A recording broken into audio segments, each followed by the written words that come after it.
अस्सलामु अलैकुम वरहमतुल्लाहि वबरकातुह। मोहतरम भाइयों, बुज़ुर्गों, दोस्तों,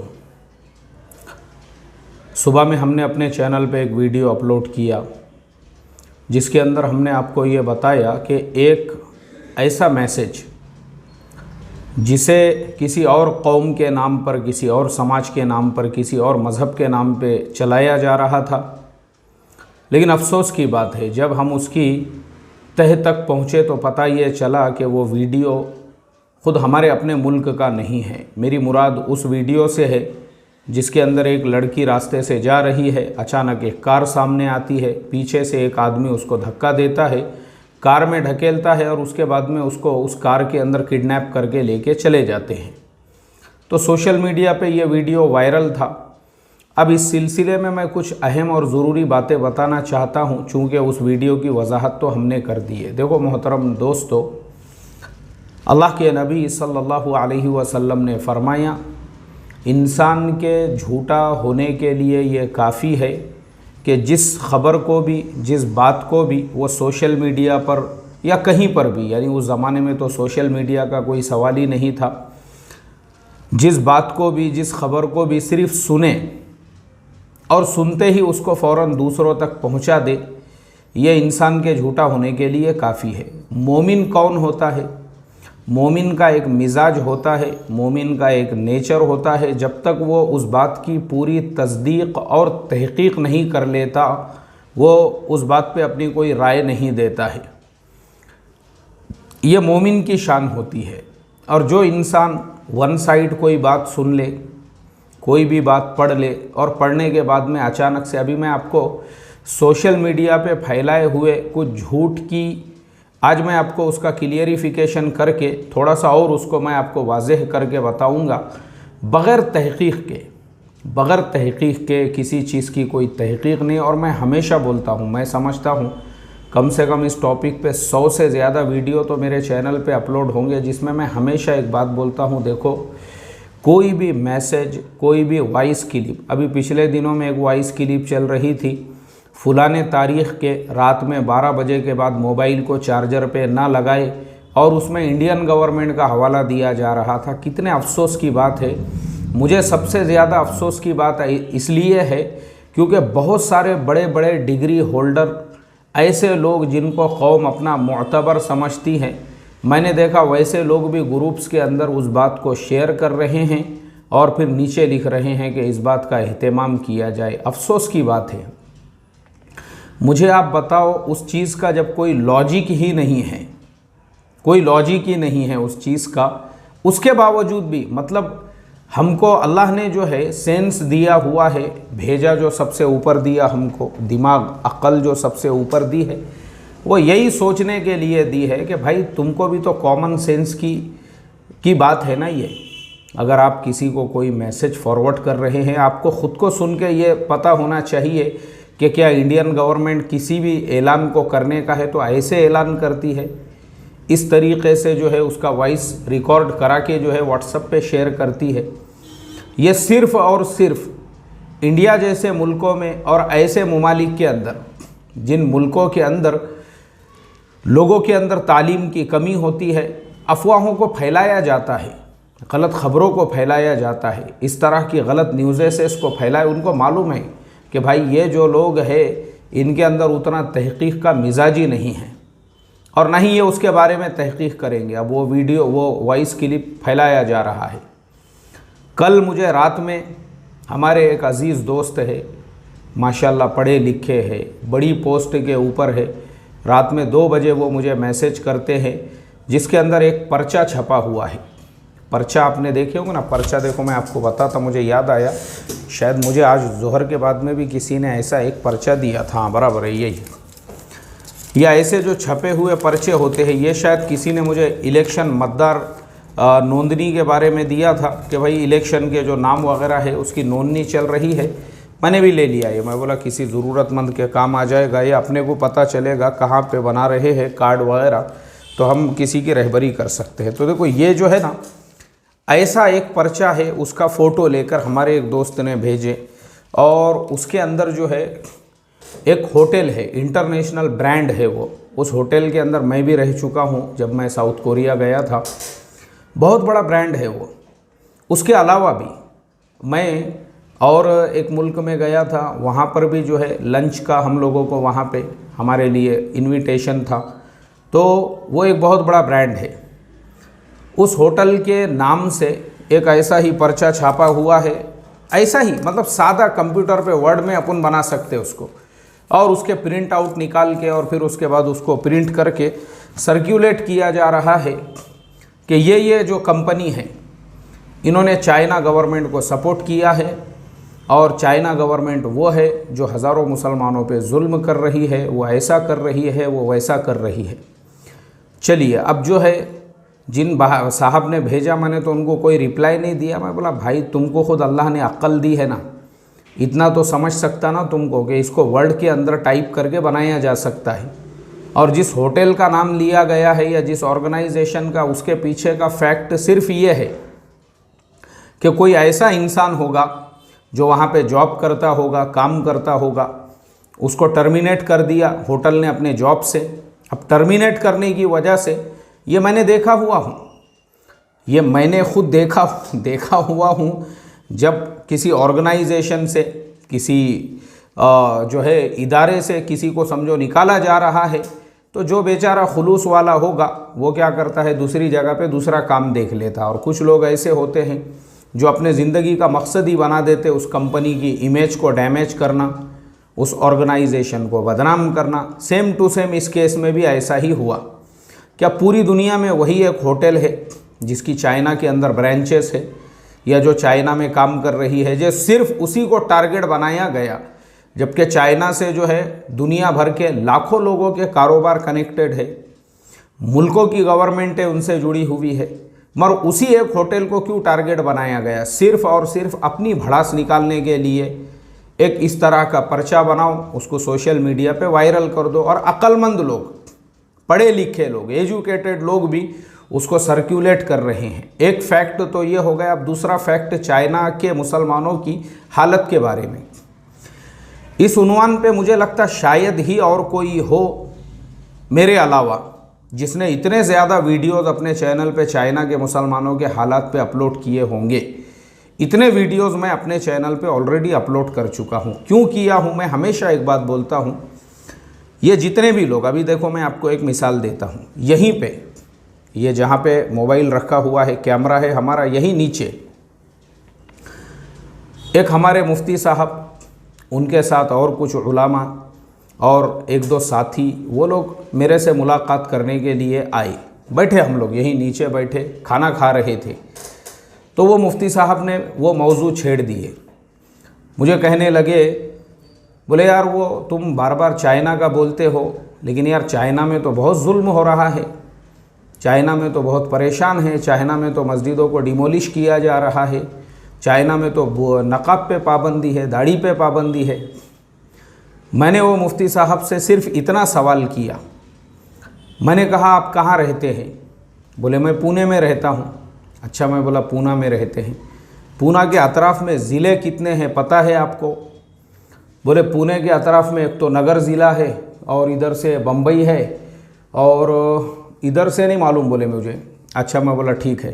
मैं बोला इधर साइड से जो है ना सातारा है, सातारा गए क्या कभी तुम ज़िंदगी में? नहीं, वो रूट पे अपना जाना ही नहीं होता। बोले अपन कभी वो उधर की लाइन पे गए ही नहीं, अपने को इधर ही नगर, उसके आगे औरंगाबाद वगैरह जाने की ज़रूरत पड़ती, बाकी उधर कभी गए नहीं ज़िंदगी में। मैंने कहा मुफ्ती साहब आप रहते हो पूना में, आप ज़िंदगी में कभी अपने पड़ोस के ज़िले सातारा में नहीं गए। अब मैं आपको सातारा ज़िले की दो ख़ास बातें बताता हूँ। सातारा ज़िला महाराष्ट्र का एक ऐसा वाहिद ज़िला है जिस ज़िले के अंदर पूरे महाराष्ट्र में सबसे ज़्यादा जो बारिश बरसती है वो भी सातारा ज़िले में, वो है पंचगनी के अंदर। और इसी तरह से उसी सातारा ज़िले के अंदर पूरे महाराष्ट्र के अंदर सबसे कम जो बारिश बरसती है वो भी उसी सातारा के एक तालुक़े के अंदर, यानी एक ही ज़िला है और वो एक ही ज़िले में दो तालुक़े ऐसे हैं जिनमें से पूरे महाराष्ट्र का बारिश का जो परसेंटेज है वो भी सबसे ज़्यादा वहीं बरसता है, और सबसे ज़्यादा कम बारिश जिस तालुक़े में होती है वो भी उसी ज़िले में होती है। ये मालूम है क्या आपको? नहीं बोले मैं कभी गया ही नहीं। मैंने कहा मुफ्ती साहब, आपको अपने पड़ोस के ज़िले की खबर नहीं है, और अफसोस की बात यह है कि आप चाइना के मुसलमानों में ऐसा हो रहा है वैसा। अच्छा, महाराष्ट्र के बाहर कभी गए? गुजरात गए क्या कभी? नहीं, मैंने सुना खाली, बोले गुजरात में बड़े बड़े मदारिस है और माशाल्लाह गुजरात के अंदर तालीम ऐसी है। मैं बोला गए, कभी गए क्या? नहीं, मैं गया नहीं बोले कभी गुजरात को। अच्छा, कहाँ गए? मैं बोला तो महाराष्ट्र, इंडिया जो है ये भी बहुत बड़ा मुल्क है। साउथ में गए कभी? कर्नाटका? नहीं, कर्नाटका से अपना कुछ लेना देना ही नहीं है। मैं दिल्ली गया हूँ, बोले मरकज़ गया हूँ, और उसके अलावा देवबंद वगैरह का मेरा सफ़र हुआ, बाकी नीचे मैं कभी गया नहीं, बोले कर्नाटका, तमिलनाडु, केरला। मैंने कहा मुफ्ती साहब, वहाँ भी एक दुनिया बसती है, लेकिन वो एक अलग दुनिया होती है। तुम जाओ, मैं बोला कभी साउथ इंडिया में, वहाँ के गाँवों में, देहातों में, इलाक़ों में, तो वहाँ का रहन सहन, वहाँ का खाना पीना, वहाँ की बातचीत, वहाँ की सारी चीज़ें आपको लगेगा यार मैं दुनिया के कौन से इलाके या मुल्क में आ गया हूँ। हालांकि हम हैं एक ही मुल्क में। नॉर्थ ईस्ट में गए क्या? मैं बोला कभी तुम? नॉर्थ ईस्ट जैसे आसाम है, मिज़ोरम है, मणिपुर है, नागालैंड है, त्रिपुरा है, ये इलाके में? अरे नहीं, अपना उधर जाके अपना कुछ काम ही नहीं है ना, बोले उधर। मैं बोला वहाँ जाएंगे तो तुमको एक और दुनिया नज़र आएंगी, क्योंकि भारत में ही अजीब अजीब यानी हर तरह के लोग बसे हुए हैं। यार मैं बोला तुमको अपने ख़ुद के देश के बारे में पता नहीं, तुम जिस ज़िले में रहते उसके पड़ोस का ज़िला तुमको पता नहीं है, और तुम जो है चाइना में जुल्म हो रहा है, तुमको क्या मालूम है चाइना के बारे में? अच्छा बताओ। मैं बोला चाइना के मोबाइल के अलावा, या जो बाज़ार के अंदर चाइना की पिचकारी मिलती है होली में खेलने की, उसके अलावा तुमको चाइना का क्या मालूम है? चाइना का चार्जर होगा तुम्हारे पास, या एक आधा हेडफोन होगा, उसके अलावा चाइना का क्या मालूम? गए क्या कभी चाइना को? तुमको तो अपने अतराफ़ का भी मालूम नहीं है। मैंने कहा कि मैं गया हूँ चाइना को, और वो भी एक मरतबा नहीं, 2 मरतबा गया हूँ, और वहाँ की ग्राउंड रियलिटी अब मैं तुमको बताता हूँ। ग्राउंड रियलिटी, जो वहाँ की ग्राउंड रियलिटी है चाइना की, वो क्या है? मैंने कहा मुफ्ती साहब, आप कौन से एरिया में रहते? बोले मैं फ़लाने एरिया में रहता हूँ। मैं बोला वहाँ पे मुसलमानों के बंगले कितने हैं? बोले नहीं, मुसलमानों के पास वो एरिया में तो बंगले नहीं हैं, क्योंकि सब एक दूसरे को चिटक के है, वो पूरा झोपड़पट्टी एरिया है, बोले वहाँ पे। तो मैंने कहा कि वैसा झोपड़पट्टी एरिया जो है ना, पूरा जो शिनजियांग सूबा है, जो मुसलमानों का सूबा है पूरा चाइना के अंदर, वो पूरे सूबे के अंदर वो सूबा इतना बड़ा है कि तकरीबन हमारे आधे मुल्क के बराबर उसका रकबा है। इतना बड़ा वो सूबा है शिनजियांग सूबा। मैंने कहा वो उतने बड़े सूबे में, पूरे स्टेट के अंदर आपको एक भी झोपड़पट्टी नहीं मिलेंगी। जो एरिया में आप रहते वैसी झोपड़पट्टी वो पूरे सूबे के अंदर आपको नहीं मिलेंगी। क्यों? इसलिए कि वहाँ के मुसलमानों का रहन सहन जो है ना, इतना हाईटेक है, इतना हाई प्रोफाइल है। हर आदमी का एकदम बेहतरीन मकान बना हुआ है। अक्सर लोगों के बंगले बने हुए हैं, बंगले बनी वो वहाँ के टाइप के। हर एक के घर के सामने कार खड़ी हुई है। हर एक को अल्लाह ताला ने खुशहाल ज़िंदगी आता फरमाई है। मैं बोला तुम्हारे घर पे अगर कोई मेहमान आ जाए तो तुम उसको क्या खिलाते? बोले क्या है, अपना चूड़ा खिलाते। चूड़ा मतलब जो जिसे खारा कहते हैं बाज़ इलाक़ों में जो तेज़ होता है, चुरमुरे मुरमुरे जो होते हैं ना उसके अंदर, यहाँ महाराष्ट्र में उसको चूड़ा बोलते हैं। बोले उसको चूड़ा खिलाते हैं, या फिर जो है उसको साथ में चाय पिलाते हैं। मेहमान अगर घर पे आया बिस्किट रख देते हैं उसके साथ में। मैं बोला बस हो गई मेहमान नवाजी। चलिए अब मैं आपको शिनजियांग सूबे की मेहमान नवाजी बताता हूँ। वहाँ का हाल ये है, एक अजनबी मुसलमान रास्ते से गुज़र रहा है और उसने वहाँ के एक मुसलमान साहब को सलाम किया, जो वहाँ के ओरिजिनल रहने वाले हैं। उन्होंने वालेकुम अस्सलाम बोले और उसके बाद में जो है वो कोशिश कर रहे हैं उससे बातचीत करने की, लेकिन उनको इंग्लिश नहीं समझती। वो बंदा उनको इंग्लिश में समझाने की कोशिश कर रहा है, फिर अरबी में बोलना चाह रहा है, उनको कुछ भी नहीं मालूम है। अब उसके बाद वो बुज़ुर्ग ने कहा कि चलो मेरे घर पे चलेंगे, और उसका हाथ पकड़ के एक अजनबी इंसान को, ना वो उनका रिश्तेदार है, ना पहचान वाला है, ना कोई नहीं है, अब उसको अपने घर पे जब लेकर गए तो वो घर के अंदर जो सोफ़े लगे हुए हैं चारों तरफ, सोफ़े एकदम आला किस्म के, उसके ऊपर वो मेहमान को बिठा रहे हैं। और बिठाते ही उन्होंने अपनी ज़ुबान में अपने सारे घर वालों से कहा कि भाई ये मेहमान हैं और शायद हमारे अपने मुल्क के नहीं हैं, और ये जो है मोबाइल का कैमरा लेके ज़रा शूटिंग मारते फिर रहे थे, रोड पे मुझे मिल गए तो मैंने इनको अपने यहाँ पे लाया हूँ, ज़रा इनकी कुछ मेहमान नवाजी करो। घर वालों ने क्या किए, घर वालों ने उनके सामने लाके ड्राई फ्रूट रख दिए, बादाम और किशमिश, और ऐसा बड़ा जो गोल एक बड़ा प्याला है जिसके अंदर पूरे अखरोट भरे हुए हैं। और वो अखरोट भरने के बाद वो बुज़ुर्ग खुद अपने हाथों से, उनके हाथ में एक सरोता है, सरोता उसे कहते हैं जिससे शिपियारी फोड़ते हैं, वो सरोते से वो बुज़ुर्ग ऐसा कड़ बोल के अखरोट फोड़ रहे हैं और उसमें की गिरी निकाल के वो मेहमान को खिलाई जा रही है। अखरोट की गिरी, बादाम, ऐसे पूरे ड्राई फ्रूट्स उसके सामने लाके रख दिए हुए हैं। तभी फिर जब तक जो है वहाँ पे ग्रीन टी पी जाती है, वो चाय वाय जो है घर वालों ने उसका इंतज़ाम किए और माशाल्लाह फिर वो सामने लाके रखी गई और फिर बातें चल रही है और फिर ये सारी चीज़ें ये बातें हो रही है। और फिर वो कोशिश कर रहे हैं, घर के किसी फ़र्द को इंग्लिश आती है, ट्रांसलेट करके जो है किसी तरह से टूटी फूटी ज़ुबान में आप कहाँ के हैं, हम इंडिया के हैं, आप कहाँ के हैं और क्या है बोल के वहाँ मुसलमानों की हालत क्या है, ये आपस में कम्युनिकेशन हो रहा है। और वो इस बात के ऊपर अफसोस कर रहे हैं कि यहाँ मुसलमानों का हाल क्या है, क्योंकि उन्होंने भी जो है यहाँ के बारे में भी खबरें पढ़ी हुई है, सुनी हुई है, यहाँ के हालात कैसे है, उनको यहाँ के हालात पे रोना आ रहा है। और यहाँ हमारे एक दोस्त जो है एक झोपड़पट्टी एरिया में रहते हैं जिनके खुद के रहने के वांदे हैं, लेकिन उनको यहाँ रहते रहते वहाँ की फ़िक्र है कि पता नहीं वहाँ लोग किस हाल में होंगे। लेकिन और वहाँ जो मतलब बेहतरीन आलीशान अपने बंगले के अंदर रहने वाले हैं, उनको यहाँ की फ़िक्र है कि बेचारों का यहाँ वालों का क्या हाल है क्या नहीं है बोल के, क्योंकि आसाम में जो हादसा हुआ वो वाक़या भी पूरी दुनिया ने देखा, तो उसको तो OIC ने भी अपने यहाँ पे उठाया, जिसके ऊपर मैं अलग से वीडियो बना चुका हूँ।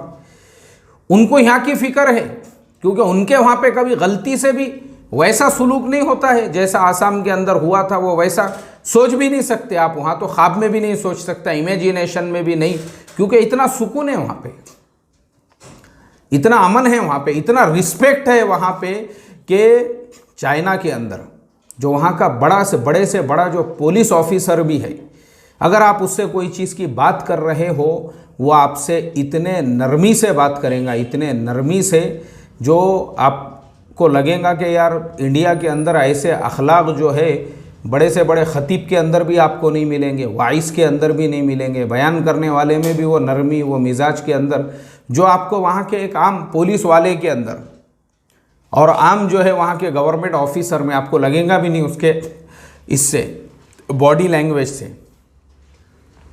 तो मैंने समझाया उनको और मैंने कहा उसके अलावा आपका अभी धंधा कारोबार क्या है? बोले कुछ भी नहीं है, पिछले दिनों मैंने मालेगांव से लुंगिया लाया था वो बेचा, उसके बाद में जो है अभी मेरी कुछ सेटिंग तो जमी नहीं रही है बोले धंधे कारोबार की। मैं सोच रहा बोले अब दूसरा कुछ करूं, क्या करूं, मैं सोच रहा हूं बोले कुछ तो भी ऐसा एक नया कारोबार शुरू करूं बोल के। तो मैंने उनसे कहा कि अभी तक आपके ख़ुद के धंधे की कारोबार की सेटिंग नहीं बैठी है और वहाँ के मुसलमानों का हाल ये है कि वहाँ अल्हम्दुलिल्लाह जो पर कैपिटा इनकम है एक इंसान का, वो हमारे यहाँ से 3 गुना ज़्यादा है, यानी हमारे यहाँ से 3 गुना ज़्यादा है। 3 गुना मतलब इतनी वहाँ का एक नॉर्मल आदमी जो है हर महीने अल्लाह के फजलो करम से 1,00,000 1,50,000 रुपये वहाँ पे आसानी से वो कमाता है। और घर का हर फर्द कुछ ना कुछ काम करता है, कारोबार करता है, क्योंकि वो सब पूरा इंडस्ट्रियल है वहाँ पे। और उनके कारोबार का ग्रोथ ऐसा है, इस वजह से दिन ब दिन उन लोगों की तरक्की हो रही है। और रहा मसला जो मस्जिदों के बारे में, मस्जिदों में ऐसा कर दिया गया वैसा कर दिया गया, ये बात खुद मैंने कहा कि वहाँ की जो गवर्नमेंट है उन्होंने ऑफिशियली, उस पर मेरा अलग से वीडियो है, ऑफिशियल उन्होंने ये स्टेटमेंट दिया। उन्होंने कहा कि हमने ये ऐसी ही गलत खबरें और अफवाहें फैल रही थी, तो जो OIC है 57 मुस्लिम मुल्कों के जो मेंबरान हैं उनको हमारे यहाँ बुला के हमने 1 महीना रखे एक एक गांव घुमाए, एक एक सूबा घुमाए और पूरा स्टेट बताए उनको कि देखो यहाँ कहाँ कौन सी मस्जिद को डिमोलिश किया गया। तो OIC ने इनको सर्टिफिकेट दिया कि ये जितनी भी गलत खबरें जो फैलाई जा रही है उसके पीछे साजिश है। उसके पीछे सिर्फ और सिर्फ ये साजिश है कि मुसलमानों को चाइना के ख़िलाफ़ वरगलाया जाए, चाइना के ख़िलाफ़ उकसाया जाए, भड़काया जाए, एक नया दुश्मन पैदा किया जाए मार्केट के अंदर, क्योंकि मुसलमानों में उतना शुऊर और सेंस तो है नहीं।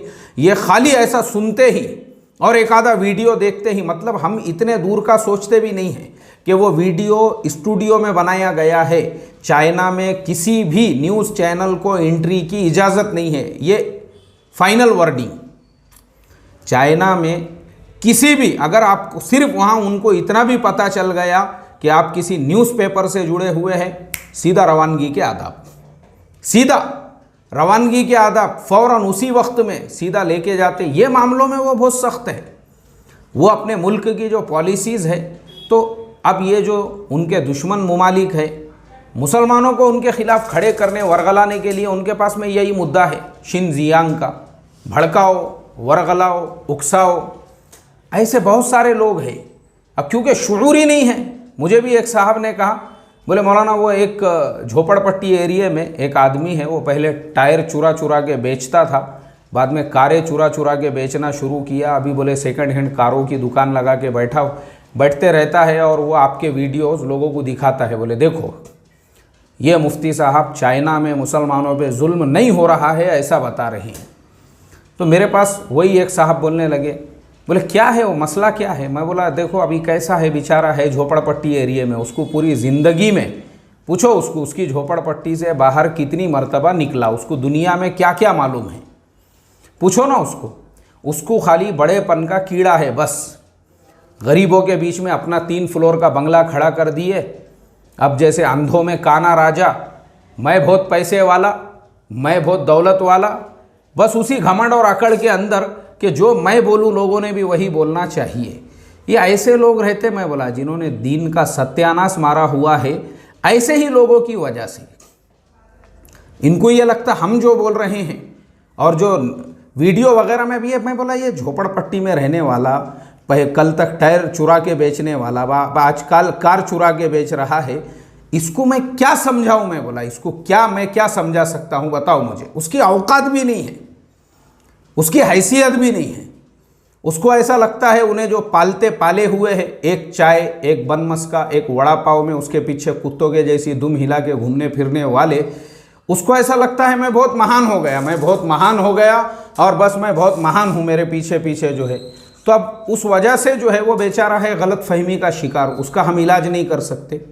लेकिन हमको मालूम है कि ये सिर्फ और सिर्फ एक जो है ना ग्लोबली एक साजिश है ये, कि किस तरह से जो है वहाँ की इमेज को डैमेज किया जाए। और मुसलमानों के अंदर, मुसलमान तो बेचारे है जहाँ कहीं की भी ऐसी खबर सुनेंगे उनको अपनी फ़िक्र नहीं होगी। मैंने जैसा बताया वहाँ वालों को यहाँ वालों की फ़िक्र है, क्योंकि वहाँ पे भी वो खबरें पढ़ते हैं। जो आसाम की न्यूज़ मैंने बताया, वहाँ पे आप सोच भी नहीं सकते। इसलिए मुझे अफसोस होता है इस बात पर, जो बात की हमने शुरुआत की है, सुनी सुनाई खबरें, सुनी सुनाई बातें, सुनी सुनाई चीज़ों की वजह से आज मुसलमानों के बर्बादी का सबसे बड़ा रीज़न है इल्लिटरेसी।